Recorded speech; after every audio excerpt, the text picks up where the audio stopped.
Just like Mortal Kombat 1, Mortal Kombat 2 was released in all game platforms available at that time, which was the Sega Genesis, the Super Nintendo, the Game Boy, and the Game Gear.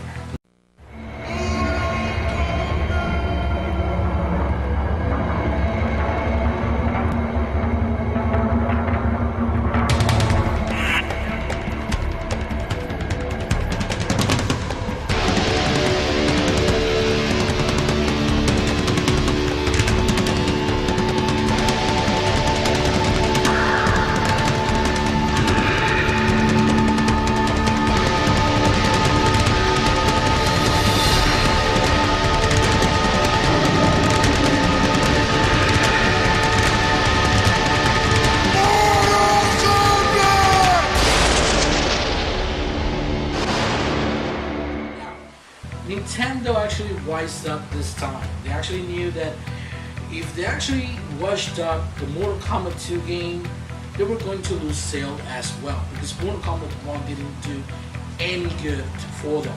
The Genesis version actually outsold the Super Nintendo version of Mortal Kombat 1. So Nintendo say, okay, we're going to cut the crap, the bull crap and all that stuff. We're going to bring the game just like it is, with blood and the fatalities. Mortal Kombat 2 for the Super Nintendo actually was good. It was really good. It did look good. It had awesome graphics. The graphic looks even better from Mortal Kombat 1. It has more colors than Mortal Kombat 1. It looks absolutely awesome. And the sound and all the stuff that it comes in this cartridge looks awesome. Except for a few things.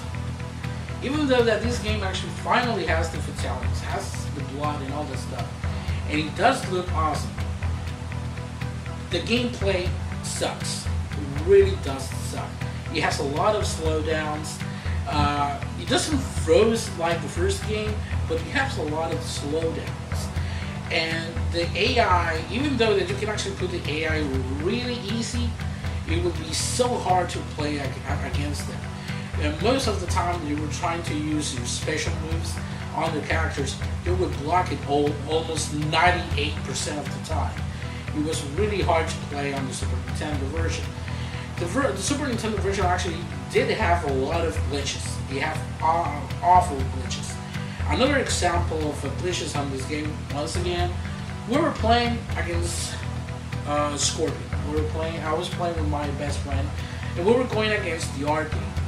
And we were using Sub-Zero, and we were trying to freeze. The computer actually would block the attack, but this time actually Scorpion was crouching down. He didn't block, and he was just standing there. He didn't move. He would just stay crouching down all the time as we would keep on throwing ice balls to him. The thing is that we were on one side of the screen, Scorpion was on the other side, and all of a sudden he actually dashed from where he was all the way to in front of us, crouching. He just crouched, and all of a sudden his sprite started to move all the way in front, really fast, and he ended up in front of us, and then he actually attacked us. We actually have now the Sega Genesis version of Mortal Kombat 2 was a really big step up for Genesis. It doesn't have the graphics exactly as the Super Nintendo, as bright as the Super Nintendo. It doesn't have the bright colors of the Super Nintendo. And the music is not the same as the arcade. It's like a new tune of the original arcade music. But this game actually does look even better from the first game. Like 1,000 times better than the first game. The characters actually have almost, I said almost, all the animation sprites. I actually say almost because on the winning stances, Baraka actually doesn't have his complete stance. He actually will end up with his hands up and the knives going down. And on the Genesis version, as he goes down, he bows first on his winning pose. He will actually stay like that, bowing down. But the game actually does look better. It has better sound than the first game. Actually move faster than the first game. And one of the things that I really love about the Genesis version of Mortal Kombat 2 is the gameplay. The gameplay is completely awesome. It does play a little bit more like the arcade game. It does play better than the Super Nintendo version, and it does challenge you a lot. It's not that easy to play this game, especially for a few of the characters. But it actually is more playable than the Super Nintendo version. Now, the game was actually released in other consoles later, like the Sega Saturn, which I have here, and the PlayStation, the original PlayStation. Now, this version of the game, we actually thought that this was going to be the perfect version of the game, because it was released on the Sega Saturn and on the PlayStation, which were more powerful consoles. But the surprise is that it is not complete. It does have the arcade graphics, it does have the music and the voices and all that stuff, but it does have a lot of problems. It has a lot of slowdowns, and every time that you are going to do a special move for the first time in the round, it will actually froze for about 1.2 seconds, like it was loading for the special move or something like that. A few voices, a few sound effects are actually missing from this version. On the portable front, Mortal Kombat 2 was also released on the Game Gear and the Game Boy. Now, the Game Boy version actually does look better than the first game. It actually moves better than the first game. Actually, I just played just once. I have a friend of mine that actually let me play his version of Mortal Kombat 2, and I really liked it. It does move a little bit faster, it has better combat, it has better graphics than the first Mortal Kombat. Which actually takes me to think, what the hell happened with those versions of the game? They actually could have done a better game for the Genesis and the Super and the Game Boy and all that stuff back in that day, because Part 2 looks better. So what happened? Now the thing is that Mortal Kombat 2 was also released on the 32X. I do not own the 32X version, and I'm trying to put my hands on it, because the 32X version, retro speaking, was the better version of Mortal Kombat 2. It happened just like Mortal Kombat CD.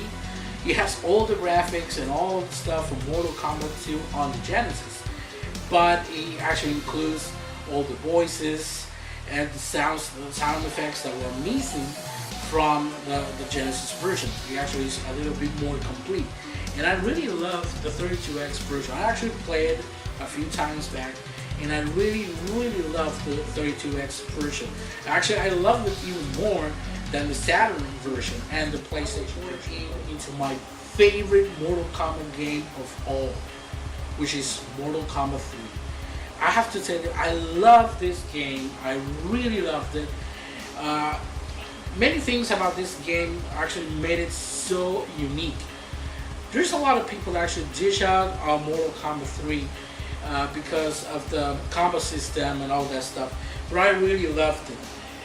Mortal Kombat 3 was released in arcades in 1995, but it wasn't until October 1995 that Mortal Kombat was released for the Super Nintendo and the Genesis version. Now, the Genesis version, which is the one that I own, which I actually end up picking up the Genesis version just because one fact: gameplay. I played the Super Nintendo version. I did like it, but there were some problems with the controls. It was kind of stiff, and I didn't like it. When I played the Genesis version, it was more fluent, and I really loved the version, the Mortal Kombat 3 version. This time, Mortal Kombat 3 was actually released by Williams instead of Acclaim, which actually made the ports for the home consoles. And Mortal Kombat 3 for the Sega Genesis is the best looking Mortal Kombat on the Genesis ever. Why? Because finally we have the voices, we have the sound, we have all the sprites, everything is in this game. Finally we have a complete Mortal Kombat game on the Sega Genesis. And the game actually does look awesome. The Super Nintendo version also looked absolutely awesome, but I didn't like it because of the controls. Other than that, the Super Nintendo version actually does look awesome. If you actually have a Super Nintendo or a Genesis version and you really want to pick up Mortal Kombat 3 for any of those systems, you can actually pick up any of them. Now, there are some differences from both systems. Actually, the Super Nintendo version actually has more bright colors and all that stuff from the Genesis. But one of the biggest significant differences on the game are the pit fatalities. And I have to tell you, the pit fatalities on the Super Nintendo, they look absolutely awesome.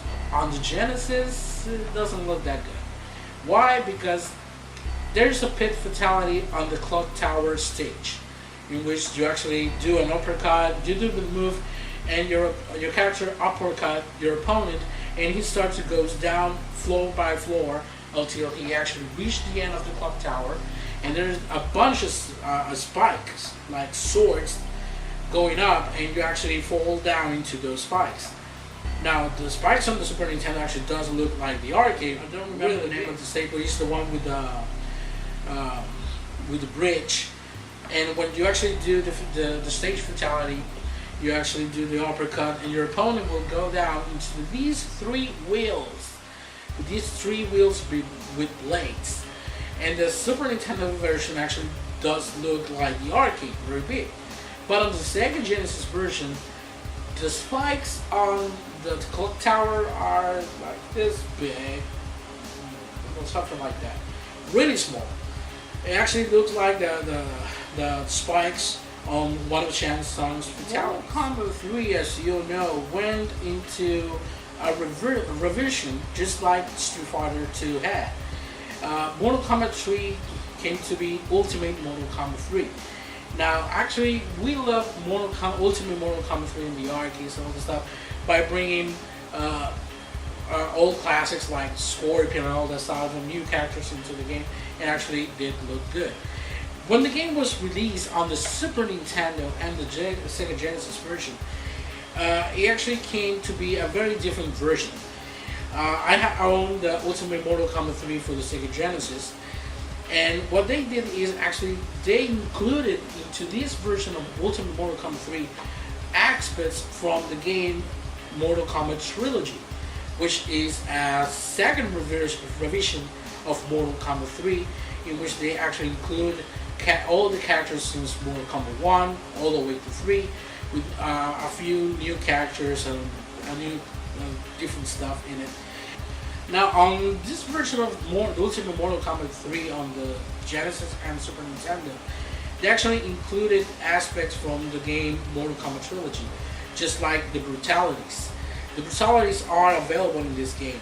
The only character that is missing on this version of Ultimate Mortal Kombat 3 is actually Shiva. Other than that, all the characters are in. I really love to play this game with Rain. Rain, after this game, actually became my favorite ninja on Mortal Kombat. Ultimate Mortal Kombat 3, I actually own Ultimate Mortal Kombat 3 also for the Sega Saturn. Mortal Kombat 3, the normal Mortal Kombat 3 was also available on the PlayStation. And Ultimate Mortal Kombat 3 was made available only on the Sega Saturn. This is the arcade version of Ultimate Mortal Kombat 3. Now, I have to tell you, until this game, Mortal Kombat to me was Mortal Kombat. Mortal Kombat Trilogy wasn't actually that good for me because it was more of Mortal Kombat 3. The only thing that they did is that include characters all the way from Mortal Kombat 1. You can actually play as Raiden with his normal Mortal Kombat sprite and all that stuff. And I actually didn't like it. It was more of the same thing. It was not a game that was on the arcades and all that stuff. But exactly in this moment, Mortal Kombat actually ended for me. Everything that comes after this is not games that I own actually. It's Mortal Kombat 4, this is the first game of Mortal Kombat that I started to hate. Because it didn't have the digitized characters and all this stuff. This started to go with the polygon graphics all the way 3D. I didn't like it. I actually own it because I bought it really cheap on eBay, just for the collection. Never get my hands on the Dreamcast version of Mortal Kombat 4, which is Mortal Kombat Gold. It's the same thing that this one. It has a little more characters and modes and all that stuff. But I didn't like the changes that they made on the game.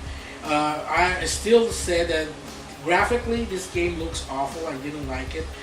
I also have Mortal Kombat 5 Deadly Alliance, and the only reason why I end up buying this game is because recently I actually got the GameCube. As you can see, this is the GameCube version of the game, and I really wanted to have more games on my GameCube, and I really want to have fighters and all that. And I end up buying this game used on GameStop for $12 or something like that. Really like the graphics, really like the way they actually move, but it wasn't Mortal Kombat for me. So all the games that actually started to come after this, I didn't actually pay attention to any of them because I didn't like it. It stopped to be Mortal Kombat to me. Many stupid characters that started to come out on the Mortal Kombat universe, which I said that kind of stupid. Even what they did with Motaro, that they changed Motaro from a centaur to a two-legged centaur, which actually very stupid. But I have to admit with all of you, Mortal Kombat is one of the most amazing fighting games ever. And I really, really love Mortal Kombat. But I have to go back to the original trilogy of Mortal Kombat to say that is Mortal Kombat. At least to me. You can actually leave your comments, you can actually leave any comments that you have on the game, your thoughts on the game, which is your favorite Mortal Kombat game ever, on the comment section on this video. Remember, we have a Facebook page. You can actually look us on Facebook at V Game Masters, and we also have a Twitter account. You can actually look for us on twitter.com/VidiumX. My name is Vidium, and this has been our second episode of Fighter's Edge. We'll see you next time. Mortal Kombat! Excellent.